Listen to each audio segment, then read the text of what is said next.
Hello, everybody. Hope you're all doing fantastically well. It's Connor here. We're back with the Rumour Mill. We're back with the evening edition. I know some of you are at work. I know some of you are busy for the morning stream. So we're back here going through all of the latest Leeds United news. If you want a comprehensive morning stream, which lasted about 30 to 35 minutes, head on over. We will not be talking about any of those rumours on this evening stream, I should say.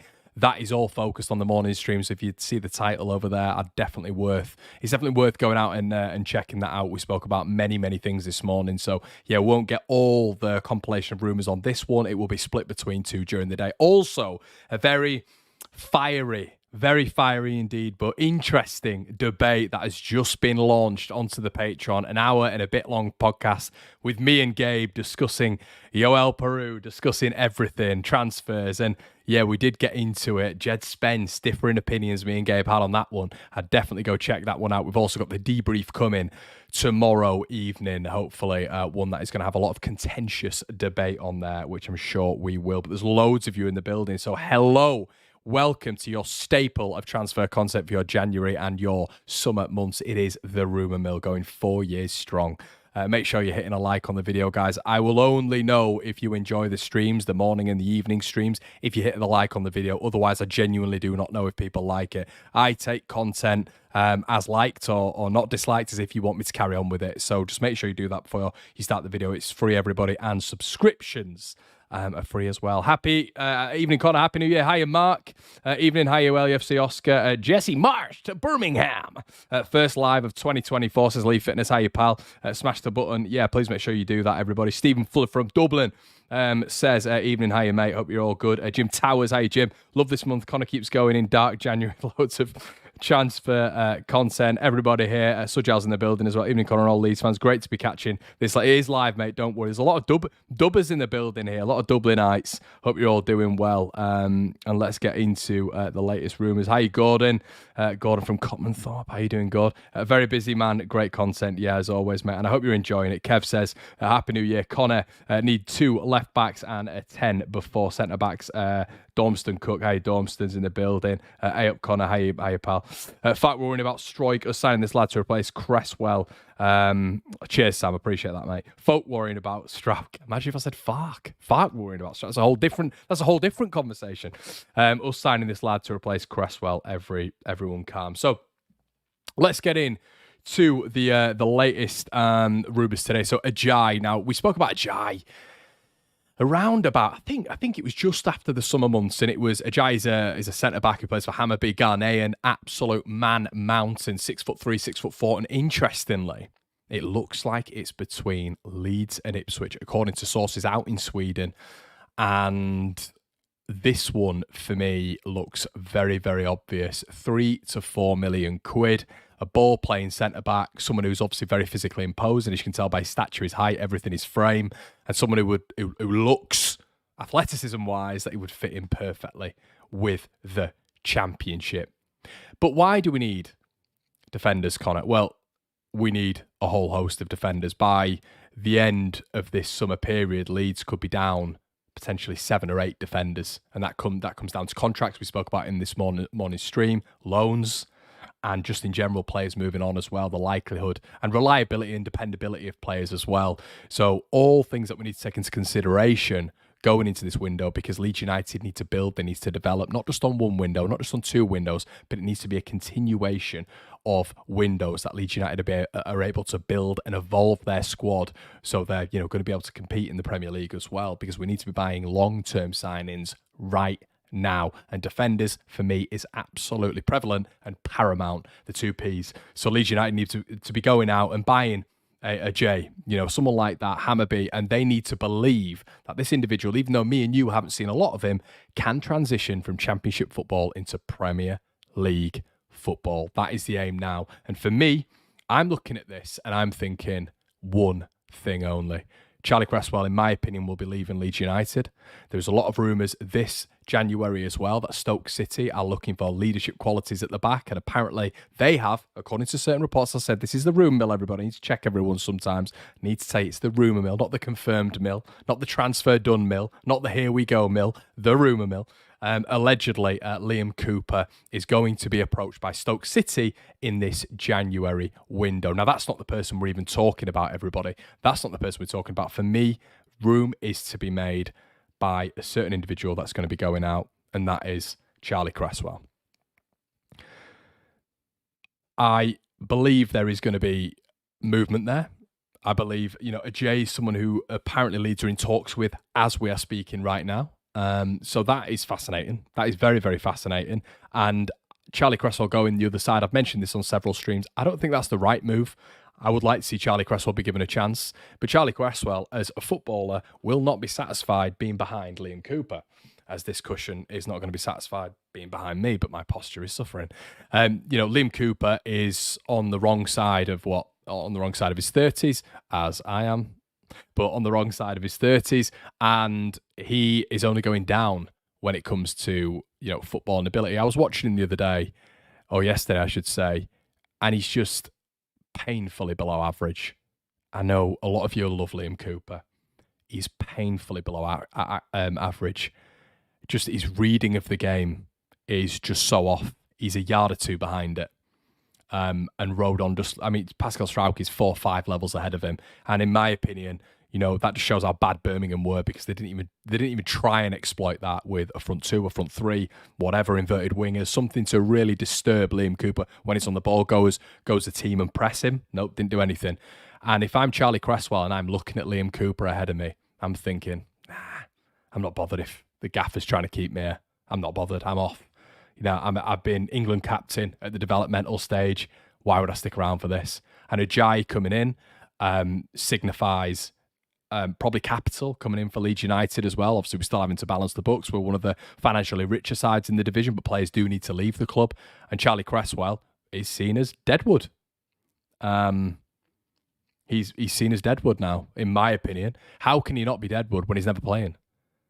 So, do I think that's wrong for the manager? Yes. Do I think we may have a Sam Greenwood situation with Cresswell? Yes. But do I also think that Leeds can invest in centre-backs, i.e. Nathan Wood, i.e. Ben Cabango, my choices, that are better than Charlie Cresswell, that can fit in at Leeds United, better than Charlie Cresswell, and are young and are top centre-backs, in my opinion, at this level? Yeah, they can do that. And Adjei might be that man as well, but you can't make that assumption yet because Adjei hasn't played Championship football, whereas the other two have. And they are, especially Nathan Wood, clinically very, very, very good centre-backs at this level. And they are ball-playing centre-backs. And Swansea seem to just have this gluttony of a really good defenders. Harry Darling in there as well. And they played really well against us, didn't they, Swansea? They were a good passing team. So you want to mirror that. You want to go and get those players that are going to seamlessly transition, my favourite phrase, into this Leeds United side as ball players. Famously, Joe Rodon's come through the Swansea side as well. Piroe's played for Swansea.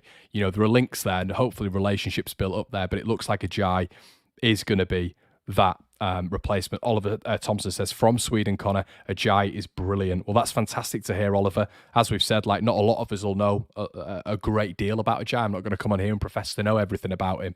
But, looking at his attributes, looking at a couple of YouTube compilations, as we all do, and looking at a couple of comments on social media and alike from Swedish football fans, everybody seems to be really highly rating him. When I look at his physical attributes, I think to myself, Jesus Christ.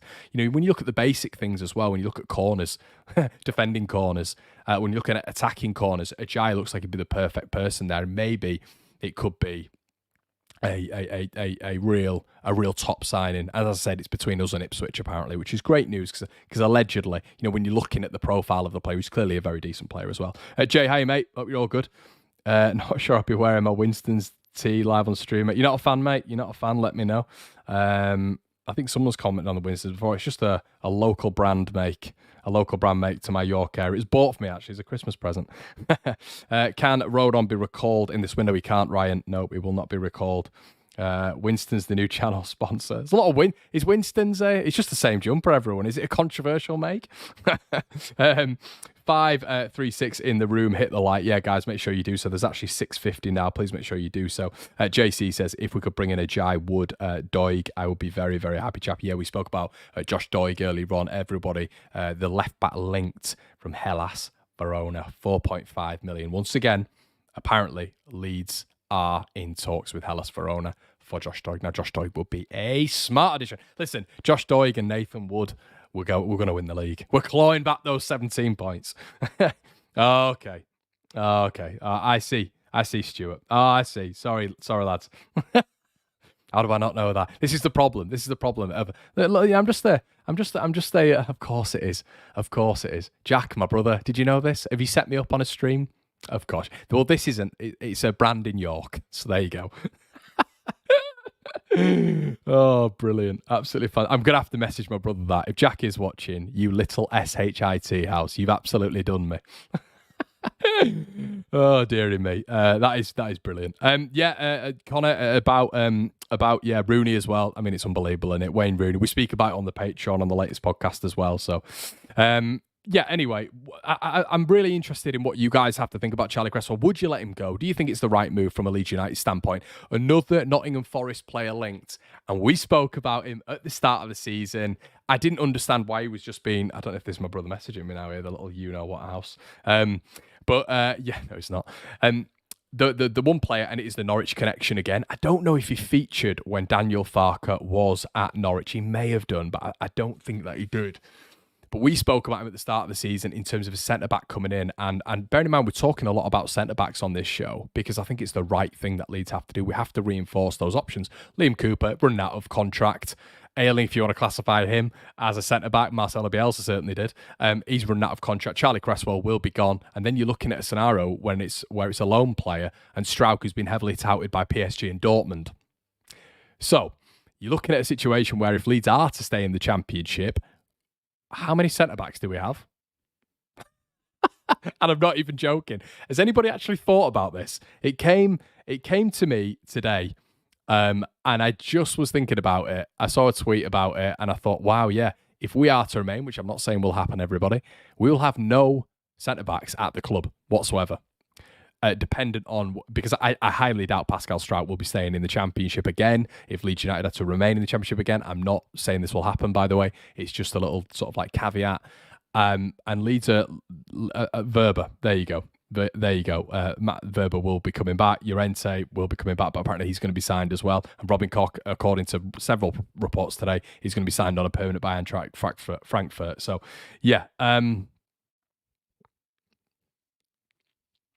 Let's have a look at what Michael said. Connor, how is Farke going to use his addition? He's got form for liking to stick to a core 11. Yeah, it's a good point, mate. It's a really good point, Michael. What I think is he's got to vary. I'm not getting too excited. I've mentioned this several times about Daniel Farke, about this 3-0 win. I'm not. It's great to see in the new year with a win, but I want to see more from Daniel Farke in terms of quality of rotation. I think he's got one of the best sides in the league. You've got the best two centre-back pairing, in my opinion. You've got arguably the best two double pivots. You've got a front four, or three out of those four, which are arguably the best in the division. So, my point is here, if he wants to rotate, he has to trust the rotated players, right? So if he brings players in January, they're going to be his players. And he has to rotate. He simply has to rotate. If he doesn't rotate, then you're literally going with the same 11 week in, week out. They're getting fatigued, they're getting tired, and they're getting predictable because he doesn't switch his formation from a 4-2-3-1, and he's the most least pragmatic coach that you will find. So he has to bring players in January, and he has to trust them. And if they're better than the starting 11, great. But I only think you should be bringing in individuals in January who are going to contest and are going to be as good as the starting 11. I think that's what should be happening. I think competition breeds success. Competition breeds consistency as well. I think that's what he should be doing. You should be looking at Joe Rodon levels. Joe Rodon levels of centre-backs. Pascal Struijk levels of centre-back. And the one I wanted to speak of was Adjei. Andrew Omobamidele, who we spoke about at the start of the season, formerly of Norwich, has gone to Nottingham Forest and is available for loan this window. Angus Kinnear, I hear you cry, spoke the other day about, well, the other month, I should say, about Leeds having 2 loans available this window. Now, a lot has happened with Leeds United during that period in which he said that Leeds haven't been on the greatest form whatsoever. And Andrew Omobamidele, I believe was there when Daniel Farke was at Norwich. And that would make a lot of sense. Available for loan. Someone I spoke about at the start of the season in terms of Leeds getting on a permanent, a really, really good, once again, ball-playing centre-back, and was signed by Nottingham Forest as a starter. Hasn't been able to get in for whatever reason. And yeah, Nuno's coming as a new coach now. That would be lovely. That would be lovely. A nice little addition there as a loan. And we do face the same problems, though. You go in to June and you look at that side and you think, well, he's going to be going back. Unless we have an obligation to sign him potentially. You know, we get to the Premier League, we have an obligation. Jean-Kevin Augustin style.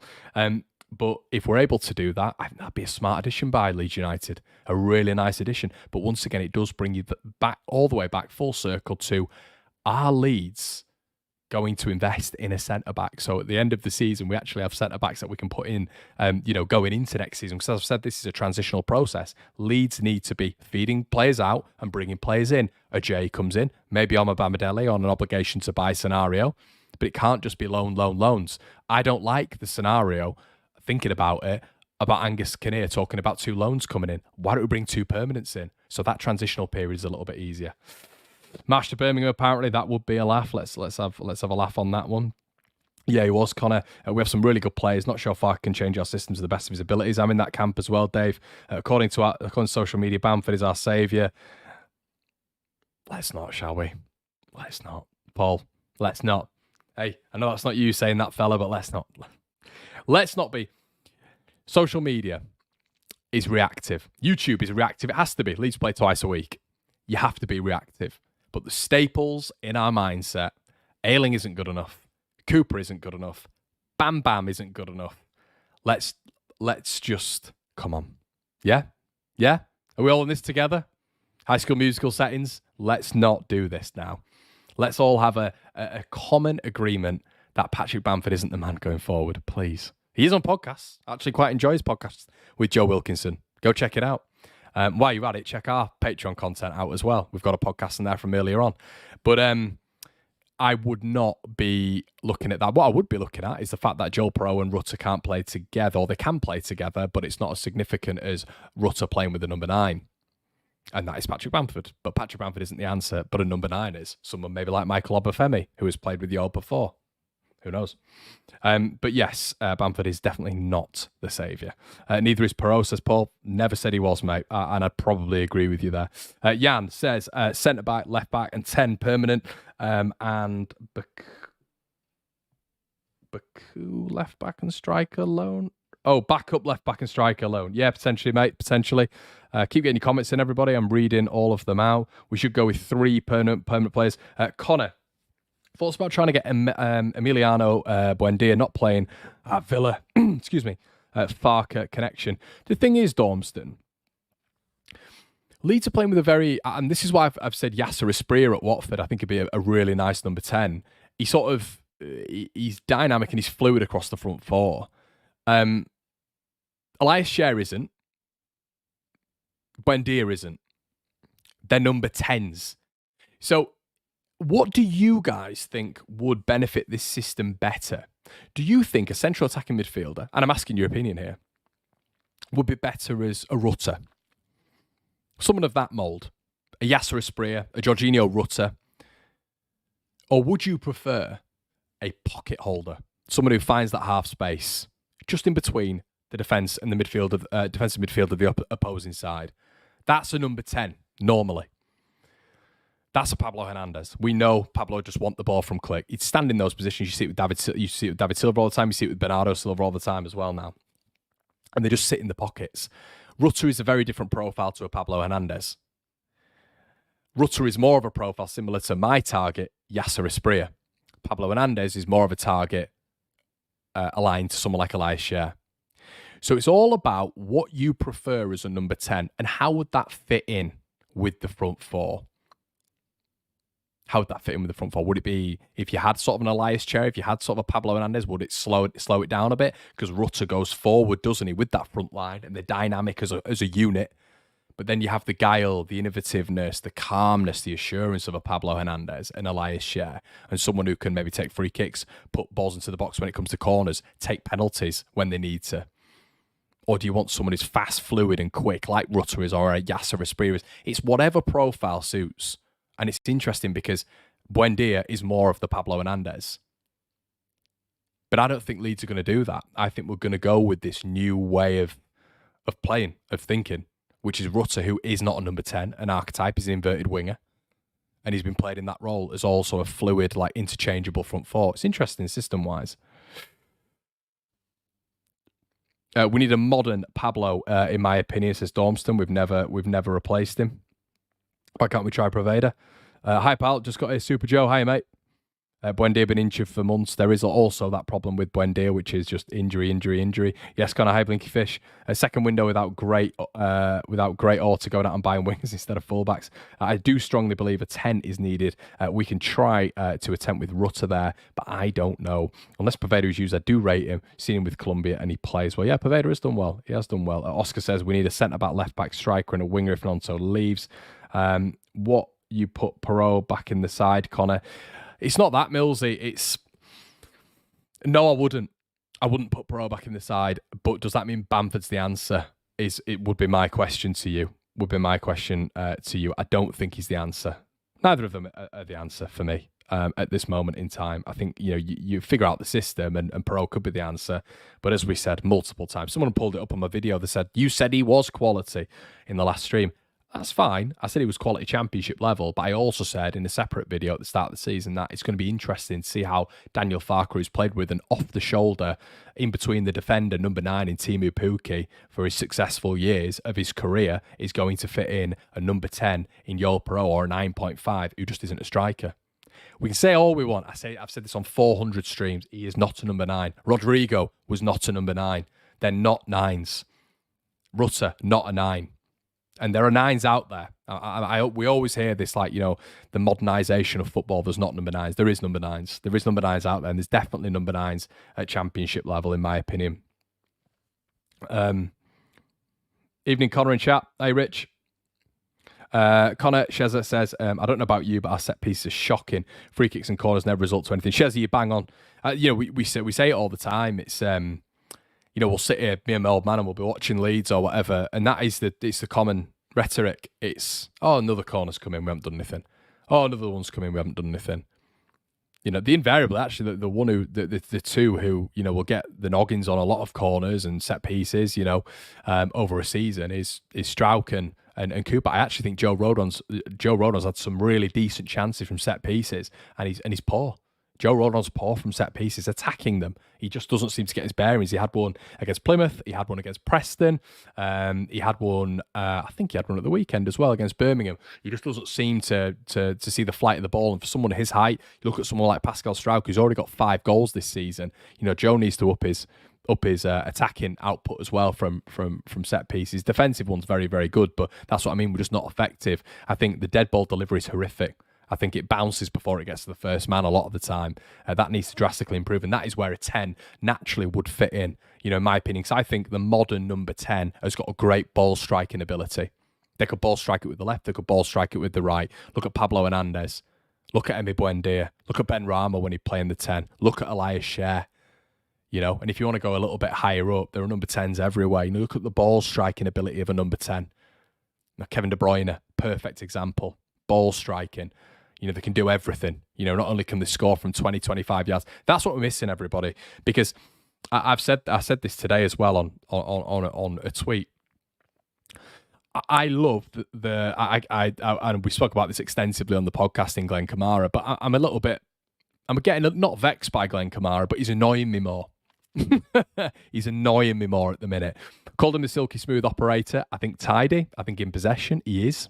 I think I use this phrase a lot, but he is press resistant. You'll get a player tries to close him down. Kamara can bypass that press resistant. He very much is that. I'm a massive fan of him.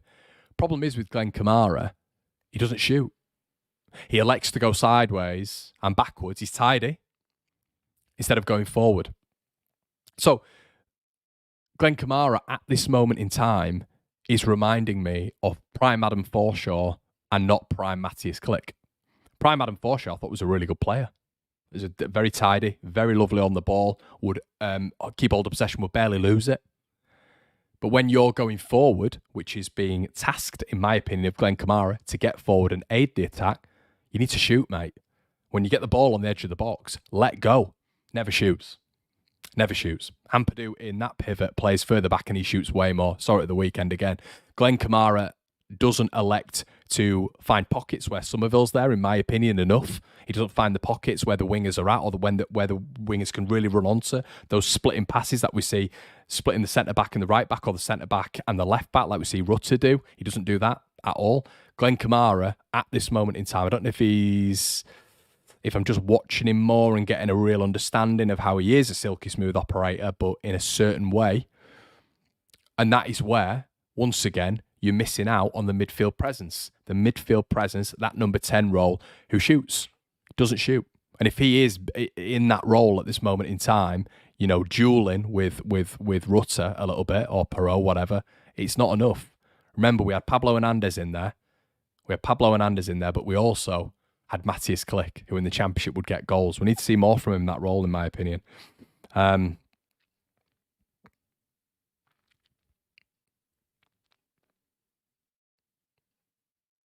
Yeah, JC, honestly, mate, I have to say it about 150 times. Fabio Carvalho, yeah, apparently Steve said this just now, but this would be a really good signing. Fabio Carvalho, Leicester are in for him, and we spoke a little bit this morning. Southampton want Michael Benson, which would be an unbelievable signing. Burnley's superstar last season. Fabio Carvalho would be a ridiculous sign. He's done it with Fulham in the Championship before. Central attack midfielder, dynamic, but also fluid as well. I mean, that'd be insanity. That'd be dream level, but do you see Leeds doing that? Interesting. Kamara is an 8, need to add goals. Kamara shot plenty. Rosehead has nightmares. Interesting, Robert. I completely see the opposite side of things. I think he shapes to shoot and passes it out wide or passes it back. I've not seen that at all, to be honest. So I don't know. Maybe I'm watching some different football games, but he doesn't do it enough. I had a look at the stats as well, and I think they back it up as well. Kamara is an 8, need to add goals. Just logged in. Sorry if covered. Did you know that Reguilon was apparently on his way back to Spurs? I did tell Tone, but I don't think he'd be going Championship. I think he'd be going, in my opinion, to sort of like a La Liga side. That would make more sense. Kieran Dowell wouldn't be a bad shout. Yeah, Ryan, injury record, I think, is something to contend with there.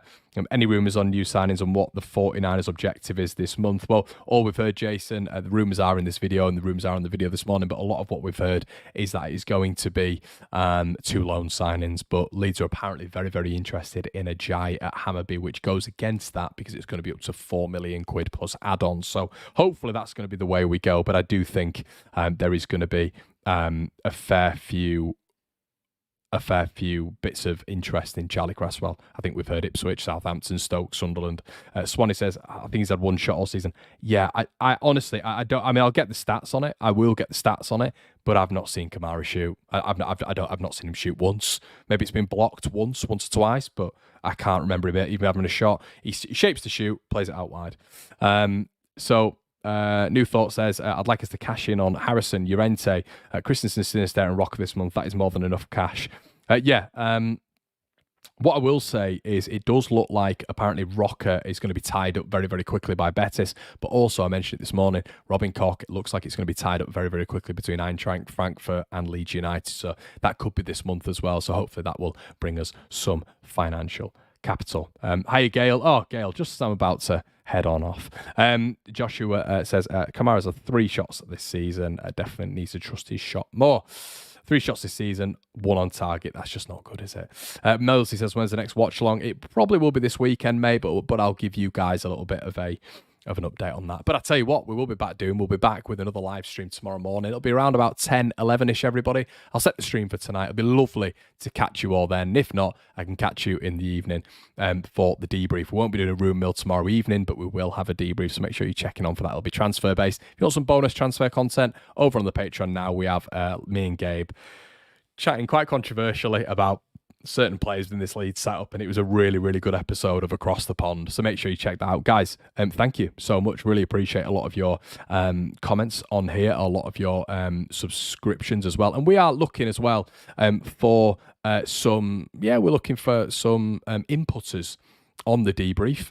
If you know of anyone who you like on the YouTube sphere as well, maybe someone who needs a bit of a helping hand, maybe someone who you think's got a really intelligent voice who would blend with the debrief really well, please let me know in the comment section. And the most liked comment, hopefully we'll get them on as maybe a guest, me, Oscar and Gabe and one other, if Brownie's not available or whatever. I'm really looking to get more people on. We are going to be starting the fans voice again as well, where we get you guys on the stream. I want to start doing that again.